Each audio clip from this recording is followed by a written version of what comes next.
The contest scene was the exchange of idea and progression of the sport. It makes me do things that I'm not comfortable with, and that's a good thing, because it makes me do better. If you want to consider yourself to be one of the best in the world, you've got to be able to win these major contests. Everybody wants to win. We just got to push the sport, do new tricks to be able to win. 30,000 people yelling my name and you just stand up there. I still have it in my ears. That was a nice feeling. Nobody can take that away from you. It's just you in that moment. Competition is in human nature, but that was far from the thoughts of the early pioneers in the 1900s or those of Mr. Sherman Poppin of Michigan. In the Christmas of 1965, he invented the snurfer. This changed the history of snow sports. Snurfing is adaptable to all age groups for play or for sport. There are outrageous hot doggers, and there are Sunday snurfers who coast down the hill. Snurfing quickly took off, and competitions were the natural next step. By '76, there were over 1 million snurfers sold worldwide. Bindings were the next key ingredient for control and speed, with Tom Sims and Jake Burton Carpenter leading the innovation. I didn't invent snowboarding, I just helped push it along. Snowboarding evolved, you know, it's been there, the concept has been there for a long time. Snowboard competition became the testing ground for new products, with Jake Burton on the East Coast and Tom Sims on the West. With us today is one of the world's great champions. Here is Tom Sims, right here.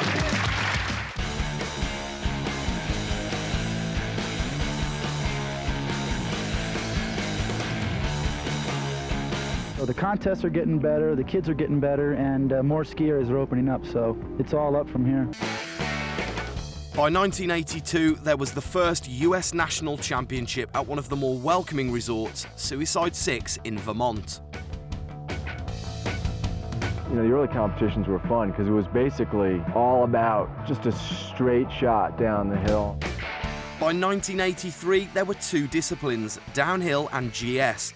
These honed the riders' skills and pushed the development of the boards. The event became the iconic US Open. In the same year, Sims created the World Championships and had the first ever half-pipe competition. Burton threatened to boycott. He said it wasn't part of snowboarding. Viva snowboards. All right. Yeah. While Sims and Burton were battling it out in the States, there were some Europeans inspired by their activities. In the beginning of the 80s, we saw magazines with pictures of America. We started to copy the stuff that we saw on photographs. The first time I competed was 1985. It was the first time that a European showed up to compete against the famous Americans at the time. Jose was kind of like the role model snowboarding.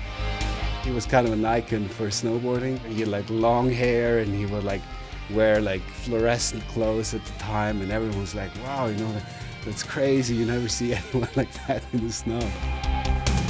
Most of our critics said, yeah, but it's only for powder. By competing, we proved very quickly that we are very reliable on packed snow, even on ice. So that's why the alpine disciplines very quickly developed. That's how we sort of started to develop boards for hardpack, and then we approached some real small ski areas, and they let it happen. They let us go because they just wanted the money. By 1985, the first Burton US Open was held, and back then it was all about speed with catsuits and race boards. Welcome to the 1986 US Open Snowboarding Championship here at Stratton Mountain, Vermont. But alpine racing on a snowboard just didn't do it for some of the more skate-orientated riders.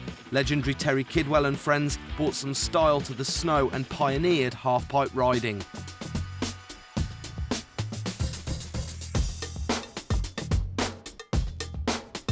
We found this ditch in the summertime, and we went there in the winter after we got a little snow, and we built a couple kickers off the end, and it was one of the first quarter pipes in snowboarding. Kind of make snowboarding a little more of a skateboard style. The halfpipes had to be shaped by hand and were generally natural gullies in the side of the hill. The sides were variable and inconsistent, but captured the imagination of the riders at the time. The big change was the freestyle, the judging. Because skiing and everything, you count the seconds, you count the time. And then with snowboarding was the first time when you just had an overall impression. They just voted the best rider from what they felt like. It was no special rule, with just what the freestyle was about in those days. Freestyle shaped the future of snowboard competition and was where a legendary rider from the American Northwest would carve out his name. Already the winner of multiple national championships in alpine disciplines and an accomplished freerider, it was freestyle that gave him his iconic status.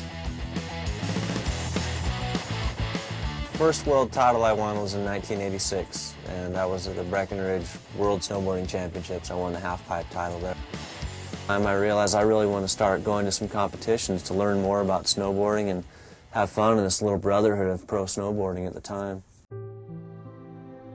His style was unique, plus his results were amazing for years and years and years. Stood up for what he thought was right, and that made him so special.